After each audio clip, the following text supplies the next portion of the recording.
ವಾಲ್ಮೀಕಿ ನಿಗಮದ ಬಹುಕೋಟಿ ಹಗರಣದ ತನಿಖೆ ನಡೆಸ್ತಾ ಇರುವಂತಹ ಇಡಿ ಅಧಿಕಾರಿಗಳು ನಾಗೇಂದ್ರರನ್ನ ಬಂಧಿಸಿದ್ದಾರೆ. 4 ರಾಜ್ಯಗಳಲ್ಲಿ 23 ಕಡೆ ದಾಳಿ ನಡೆಸಿದಂತಹ ಇಡಿ ಇದೀಗ ಬೆಚ್ಚಿ ಬೀಳಿಸುವ ಅಂಶಗಳನ್ನು ಬಯಲು ಮಾಡಿದೆ. ಹಣ ಹೆಂಡ ಮೋಜಿನ ಕಥೆ ಹೊರಬಿದ್ದಿದೆ.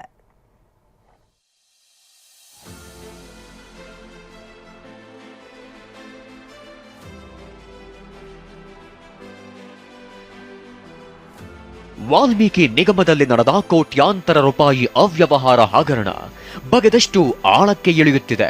ಒಂದೊಂದೇ ರೋಚಕ ಸಂಗತಿಗಳು ಹೊರಬೀಳುತ್ತಿವೆ. ಈಗಾಗಲೇ ಸಚಿವರ ತಲೆದಂಡವಾಗಿರೋ ಈ ಹಗರಣದ ತನಿಖೆ ನಡೆಸಿರೋ ಜಾರಿ ನಿರ್ದೇಶನಾಲಯ ಮತ್ತಷ್ಟು ಸ್ಫೋಟಕ ಸಂಗತಿಗಳನ್ನೇ ಬಯಲು ಮಾಡಿದೆ. ಇಷ್ಟು ದಿನಗಳ ತನಿಖೆಯಲ್ಲಿ ಮೊದಲ ಬಾರಿಗೆ ಮಾಧ್ಯಮ ಪ್ರಕಟಣೆ ಹೊರಡಿಸಿರುವ ಇಡಿ ತನಿಖೆಯಲ್ಲಿ ಯಾವೆಲ್ಲ ವಿಚಾರ ಬಯಲಾಗಿದೆ ಅನ್ನೋದನ್ನ ವಿವರವಾಗಿ ಹೇಳಿದೆ.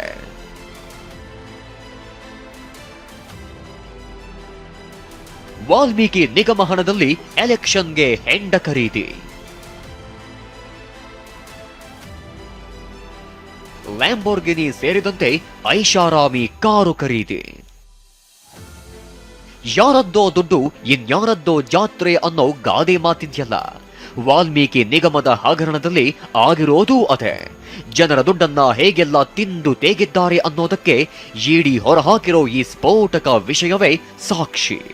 ಕೊಳ್ಳೆ ಹೊಡೆದ ಹಣದಲ್ಲಿ ಲೋಕಸಭೆ ಚುನಾವಣೆಗೂ ಮುನ್ನ ಮದ್ಯ ಖರೀದಿಸಿರುವುದು ತನಿಖೆಯಲ್ಲಿ ಪತ್ತೆಯಾಗಿದೆ ಅಂತ ಇಡಿ ಹೇಳಿದೆ. ಅಷ್ಟೇ ಅಲ್ಲ, ಲ್ಯಾಂಬೋರ್ಗಿನಿ ಸೇರಿ ಐಷಾರಾಮಿ ಕಾರು ಖರೀದಿಸಿದ್ದಾರೆ ಅಂತಾಲೂ ಇಡಿ ಪ್ರಕಟಣೆಯಲ್ಲಿ ತಿಳಿಸಿದೆ. ಲೋಕಸಭಾ ಚುನಾವಣೆಗೆ ಕೆಲವೇ ದಿನಗಳಿಗೆ ಮೊದಲು ಕೆಲ ಪ್ರಮಾಣದ ಮದ್ಯ ಖರೀದಿಸಿ ದಾಸ್ತಾನು ಮಾಡಲು ನಿಗಮದ ಇಂತಿಷ್ಟು ಹಣವನ್ನ ಬಳಕೆ ಮಾಡಿದ್ದಾರೆ ಅನ್ನೋದು ಇಡಿ ತನಿಖೆಯಲ್ಲಿ ಪತ್ತೆಯಾಗಿದೆ. ಇನ್ನು ಒಂದು ಲ್ಯಾಂಬೋರ್ಗಿನಿ ಸೇರಿದಂತೆ ಐಷಾರಾಮಿ ವಾಹನಗಳನ್ನ ಹಗರಣದ ನಂತರ ಖರೀದಿ ಮಾಡಿರೋದು ಕೂಡ ಪತ್ತೆಯಾಗಿದೆ.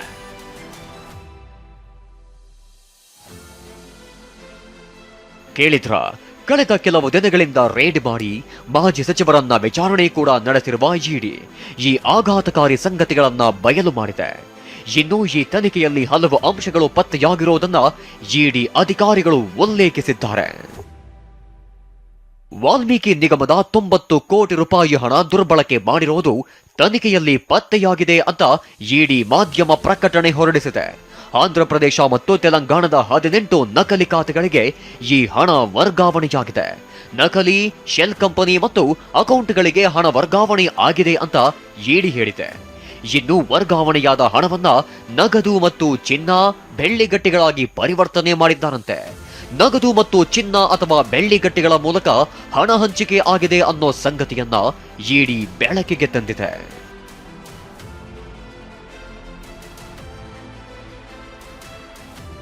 ಇನ್ನು ಈ ಎಲ್ಲ ಅವ್ಯವಹಾರಗಳಲ್ಲೂ ಮಾಜಿ ಸಚಿವ ಬಿ ನಾಗೇಂದ್ರ ಮತ್ತು ಶಾಸಕ ಬಸನಗೌಡ ದದ್ದಲ್ ಅವರ ಕೈವಾಡ ಇರುವುದಕ್ಕೆ ಸಾಕ್ಷಿಗಳು ಲಭ್ಯವಾಗಿದೆ ಎಂದು ಇಡಿ ಹೇಳಿದೆ. ಇಷ್ಟೇ ಅಲ್ಲ, ಈ ನಗದು ನಿರ್ವಹಣೆ ಮತ್ತು ಹಣ ವರ್ಗಾವಣೆಯಲ್ಲಿ ತೊಡಗಿಸಿಕೊಂಡವರು ನಾಗೇಂದ್ರ ಅವರೊಂದಿಗೆ ನಿಕಟ ಸಂಪರ್ಕ ಹೊಂದಿದ್ದಾರೆ ಅಂತ ಇಡಿ ಹೇಳಿದೆ. ದದ್ದಲ್ ವಿರುದ್ಧವೂ ಇದ್ಯಂತೆ ಸಾಕ್ಷ್ಯ, ಶಾಸಕರಿಗೆ ಸಂಕಷ್ಟ. ಕೇವಲ ನಾಗೇಂದ್ರ ಮಾತ್ರವಲ್ಲ, ಕಾಂಗ್ರೆಸ್ ಶಾಸಕ ಬಸನಗೌಡ ದದ್ದಲ್ ವಿರುದ್ಧವೂ ಈ ಅಕ್ರಮ ಹಣ ವರ್ಗಾವಣೆಯಲ್ಲಿ ಪಾತ್ರದ ಬಗ್ಗೆ ಸಾಕ್ಷಿಗಳಿವೆ ಅಂತ ಇಡಿ ಹೇಳಿದೆ. ಹೀಗಾಗಿ ದದ್ದಲ್ಗೂ ಬಂಧನದ ಭೀತಿ ಶುರುವಾಗಿದೆ. ಇಂದು ನಾಗೇಂದ್ರ ಇಡಿ ಕಸ್ಟಡಿ ಅವಧಿ ಅಂತ್ಯ. ಇಡಿ ವಿಚಾರಣೆ ಎದುರಿಸಿದ ಬಿ ನಾಗೇಂದ್ರ ಪತ್ನಿ. ಇನ್ನು ನಾಗೇಂದ್ರ ಇಡಿ ಕಸ್ಟಡಿಯಲ್ಲಿದ್ದರೆ ಪತ್ನಿ ಮಂಜುಳಾರನ್ನ ಇಡಿ ವಿಚಾರಣೆ ನಡೆಸಿದೆ. ಡಾಲರ್ಸ್ ಕಾಲೋನಿ ರಾಮ್ಕಿ ಉತ್ಸವ್ ಅಪಾರ್ಟ್ಮೆಂಟ್ನಲ್ಲಿರುವ ಫ್ಲಾಟ್ನಿಂದ ಪತ್ನಿ ಮಂಜುಳಾರನ್ನ ಕರೆತಂದ ಇಡಿ ಸಂಜೆವರೆಗೂ ಸುದೀರ್ಘ ವಿಚಾರಣೆ ನಡೆಸಿತ್ತು. ಬಳಿಕ ಸಂಜೆ ಆಗ್ತಿದ್ದಂತೆ ಅವರನ್ನ ಮತ್ತೆ ಮನೆಗೆ ಕಳುಹಿಸಿದ್ದಾರೆ. ಈ ಮಧ್ಯೆ ನಾಗೇಂದ್ರ ಅವರ ಕಸ್ಟಡಿ ಅವಧಿ ಇವತ್ತಿಗೆ ಅಂತ್ಯವಾಗಲಿದ್ದು ಕೋರ್ಟ್ ಮುಂದೆ ಹಾಜರುಪಡಿಸಲಿದ್ದಾರೆ. ಆದರೆ ಮತ್ತೆ ಕಸ್ಟಡಿಗೆ ಕೇಳ್ತಾರಾ, ಇಲ್ಲ ಪರಪ್ಪನ ಅಗ್ರಹಾರಕ್ಕೆ ಕಳುಹಿಸ್ತಾರಾ ಅನ್ನೋದನ್ನ ಕಾದು ನೋಡಬೇಕಿದೆ.